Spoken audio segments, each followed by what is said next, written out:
get started here.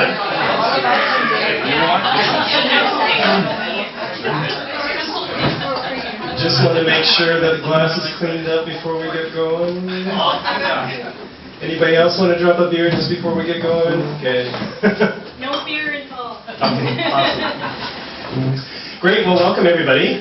This is a great event, great to see so many people out. And we're really excited about it.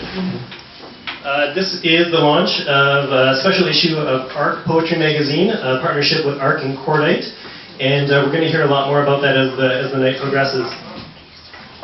I'd first off like to start the night by acknowledging the Algonquin people, the traditional owners of this land in the Ottawa Valley, and where the reading is taking place tonight.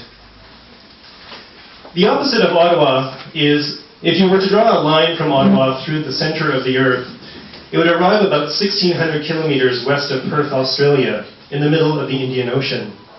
Or about 5,000 kilometers from Brisbane, Australia, where I lived for 4 months in 2013 as a Queensland poet in residence.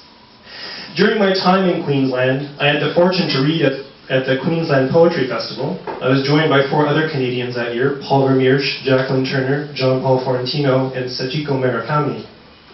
And it was at this festival that Kent MacArthur, the editor of Australia's Cordite magazine, and I hashed out the idea of doing a special linked issue of ARC and Cordite.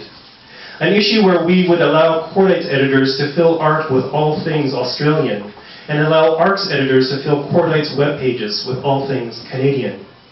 The ARC portion of this partnership is what we are launching tonight.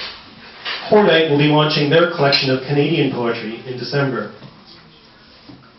The word antipodes has been used since the 1800s to describe Australia as the opposite end of the earth from the colonial mothership of Britain. And I think it's a fitting word to describe the overall project that ARC and Cordite started. Antipode comes from Greek, and it means opposite or opposing feet. And this is a surprisingly useful term to think of in terms of the poetics between these two places. Here we are in countries and geographies separated by 15,000 kilometers of land and ocean, and yet we have remarkably similar histories and presence. At the same time, even though technologies like airmail and the internet have brought us so much closer together, the art, the poetries, and the use of languages in these two very distant places is surprisingly different and unique. And it's some of that uniqueness that we're going to explore tonight. With help from the Canada Council for the Arts, ARC has been able to bring together 4 wonderful poets to celebrate this partnership. From Australia, we have Natalie Harkin and Bonnie Cassidy, fresh from their 20-hour flights. And from closer to home, Paul Vermeersch and Vera Wabagajig. As well, before going on, I'd like to thank our sponsors. Start with the Ottawa International Writers Festival. I'd also like to thank, as I already did, the Canada Council for the Arts, the Ontario Arts Council, and the City of Ottawa. And as well, I'd like to thank the staff at ARC and to all the volunteers, I guess myself included, that make this happen every issue. It's an amazing amount of work that goes into this, and most of it is volunteer work. So it's people who have full-time jobs doing this at 5 in the morning or at 10 o'clock at night. And yeah, each issue of ARC really does represent a huge labor of love. We're going to start off tonight with Natalie Harkin.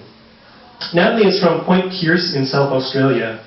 Natalie has been an active member of the South Australian Aboriginal and Torres Strait Islander Storytellers and Writers Group for over 10 years and has shared her poetic prose at conferences, local events, and festivals. She has also exhibited her work and basket of archival letters at the Australia Experimental Art Foundation and the University of South Australia. Please help me in welcoming Natalie.